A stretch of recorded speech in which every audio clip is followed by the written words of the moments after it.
నమస్తే, నేను మీ కుప్ప పద్మిని. ఇన్నాళ్ళు మీ సపోర్ట్ ని నాకు అందిస్తూ, మీ ప్రేమని నాకు అందిస్తున్న ప్రతి ఒక్కరికి కృతజ్ఞతలు. ఇప్పుడు చూడబోతున్న ఈ వీడియో కూడా ఖచ్చితంగా మీకు ఉపయోగపడుతుంది. లైక్, షేర్ అండ్ సబ్స్క్రైబ్ చేసి మీ ఇష్టాన్ని అలాగే మీ సపోర్ట్ ని నాకు అందించండి. అలాగే ఈ వీడియో పట్ల మీ అభిప్రాయాన్ని కమెంట్ సెక్షన్ లో కమెంట్ చేసి నాకు తెలియజేయండి. నమస్తే. ప్రభుజీ, ఆబ్వియస్ గా మీరు సినిమాలు చూడరు కదా?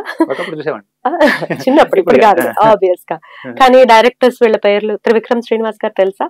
ఒక డైరెక్టర్ ఉన్నారు. ఆయన ప్రశ్న ఇది యాక్చువల్ గా. అంటే ఆయన ప్రశ్న కదా, ఆయన సినిమాలో చూసారా? ఏ సినిమాలో తెలుసుకోవచ్చా? నువ్వే ఇక ఆ సినిమాలో నుంచి ఈ ప్రశ్న. ఆయన డైలాగ్ యాక్చువల్ గా స్టార్టింగ్ లో ఒక డైలాగ్ వస్తుంది. ఒక్కసారి నేనైతే ఒక 100 సార్లు అయినా ఆ సినిమా చూస్తుంటాను. ఎప్పుడు దాని మీద దృష్టి పడలేదు, కానీ రీసెంట్ టైమ్స్ లో చూసినప్పుడు దాని మీద దృష్టి పడింది. ఆయన వాడినటువంటి డైలాగ్ ఏంటి అంటే, మనిషి ప్రాణానికి, ఆయువుకి లిమిట్ పెట్టినటువంటి దేవుడు మనసుకి మాత్రం లిమిట్ పెట్టలేదు అని అన్నాడు.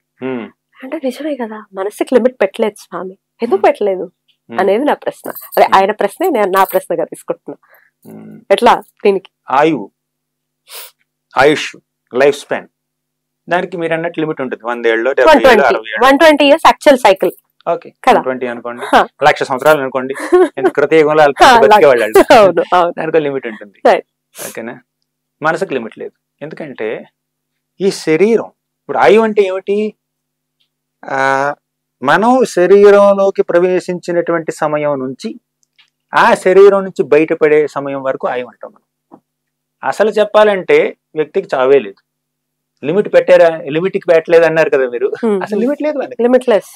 మీరు భగవద్గీత చదవండి. కృష్ణుడు ఏమన్నాడు భగవద్గీతలో? అజో నిత్య శాశ్వతోయం పురాణో న హన్యతే హన్యమానే శరీరం అన్నాడు. లిమిట్ పెట్టింది ఏమిటో తెలుసా? దేనికో తెలుసా? ఈ శరీరానికి. ఈ శరీరానికి ఒక పుట్టుక ఉంటుంది, ఈ శరీరానికి ఒక చావు ఉంటుంది, ఈ శరీరానికి ఒక బిగినింగ్ ఉంటుంది, ఒక ఎండింగ్ ఉంటుంది. అది మీరు అంటున్నారు లిమిట్. ఆయుష్ అంటే ఏమిటి? అది ఆత్మకి ఆయుష్ కాదు, ఆత్మకి చావే లేదు, శరీరానికి ఆయుష్ అది. ఇక మనసుకు లిమిట్ అంటారా?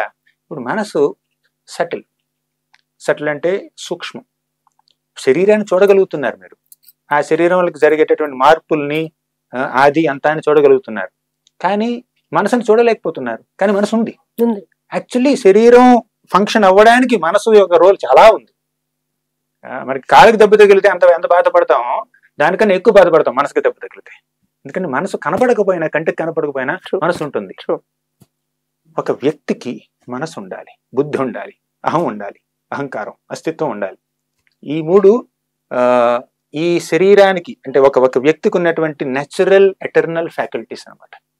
ఇప్పుడు కృష్ణుడు అంటాడు భగవద్గీతలో, భూమి రాపో నలో వాయు ఖమ్మ నో బుద్ధిరేవచ అహంకార ఇతీయం మే భిన్నా ప్రకృతిరష్టద. భూమి, జలము, అగ్ని, నీరు, వాయువు, ఇవన్నీ పంచ మహాభూతాలు, భౌతిక పదార్థాలు. అవునా? వీటితో చేయబడినటువంటిది ఈ శరీరం. ఓకేనా? స్థూల శరీరాన్ని ఈ 5 పంచమహాభూతాలతో మ్యానుఫ్యాక్చర్ చేశారనమాట. తర్వాత లోపల సూక్ష్మ శరీరం ఉంటుంది, మనసు, బుద్ధి, అహంకారం, MBA. ఓకేనా? మనసు, బుద్ధి, అహంకారం ఉంటుంది. ఈ మనసు, బుద్ధి, అహంకారం శరీరం చచ్చిపోయినా కూడా, పంచమహాభూతాలతో చేసినటువంటి ఈ శరీరం చనిపోయినా సరే, మనసు, బుద్ధి, అహంకారం అనేటటువంటి ఈ సూక్ష్మ శరీరం ఆత్మని ఒక స్థూల శరీరం నుంచి ఇంకో స్థూల శరీరానికి తీసుకెళ్తుంది. సో ఇప్పుడు ఆత్మతో కంబైన్ అయి ఉంటుందా మనసు? ఆత్మకున్నటువంటి ప్రాపర్టీస్ అనమాట. ఆత్మ అంటే ఎవరు? వ్యక్తి, ద పర్సన్. ఓకేనా? నేను, అది ఆత్మ. నేను వ్యక్తిని అంటే, ఒక వ్యక్తిగా నాకు ఒక మనసు ఉండాలి, బుద్ధి ఉండాలి, అహం ఉండాలి. అహం అంటే అహంకారం, అస్తిత్వం, ఒక సెన్స్ ఆఫ్ ఐడెంటిటీ ఉండాలి. ఓకేనా? అహం అంటే నేను చెప్పేది ఆ ఈగో గురించి మాట్లాడలేదు. ఫాల్స్ ఈగో ఉంటుంది చూడండి, అహంకారం అది కాదు. అహం అంటే ఒక అస్తిత్వం, ఒక సెన్స్ ఆఫ్ ఐడెంటిటీ. నాకు ఒక ఐడెంటిటీ ఉండాలి, నాకు మనసు ఉంది, బుద్ధి ఉంది. అది ఆత్మతో ఎప్పుడు ఉంటుంది. ఆధ్యాత్మిక జీవనం కొనసాగించేటటువంటి వ్యక్తుల్లో మనసు, బుద్ధి, అహంకారం ఆధ్యాత్మికంగా ప్రవర్తిస్తుంటాయి. కానీ భౌతిక జీవనం సాగించేటటువంటి వ్యక్తుల్లో మనసు, బుద్ధి, అహంకారాలు భౌతికంగా ప్రవర్తిస్తూ ఉంటాయి. అంటే మనం కొంచెం టాపిక్ ఎలాబరేట్ అయిపోతుంది కానీ చెప్తాను. ఇప్పుడు మెటీరియల్ మైండ్కి, ఈ భౌతికంగా ఉన్నటువంటి ఈ మనసుకి మెటీరియల్ ఎమోషన్స్ ఉంటాయి, మెటీరియల్ అటాచ్మెంట్స్ ఉంటాయి, మెటీరియల్ ఫీలింగ్స్ ఉంటాయి. తర్వాత స్పిరిచువల్ లైఫ్ పాటించే వాళ్ళకి స్పిరిచువల్ ఎమోషన్స్ ఉంటాయి. భగవంతుడిని ప్రేమిస్తారు వాళ్ళు. వీళ్ళు భౌతిక వ్యక్తుల్ని, భౌతిక పదార్థాలని, వసతుల్ని, ఫెసిలిటీస్ ని, డబ్బు, బంగారం దాన్ని ప్రేమిస్తారు. అది మెటీరియల్ ఎమోషన్స్.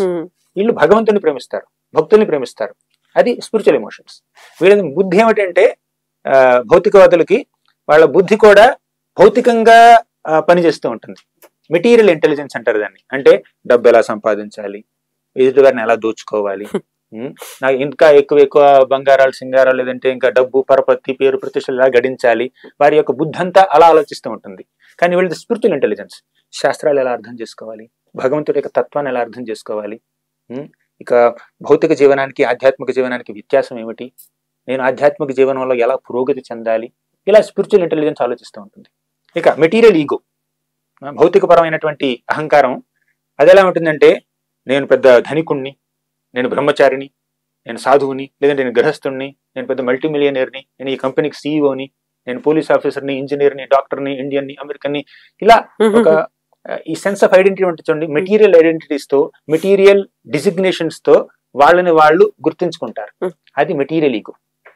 కానీ స్పిరిచువల్ ఈగో, నేను భగవంతుడి సేవకుణ్ణి, భగవంతుడి యొక్క పాత పద్మాలకి దాసుణ్ణి నేను, అది స్పిరిచువల్ ఈగో.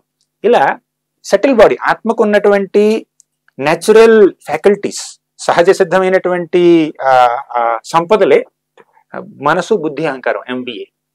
ఈ మనసు, బుద్ధి, అహంకారం భౌతిక జీవనం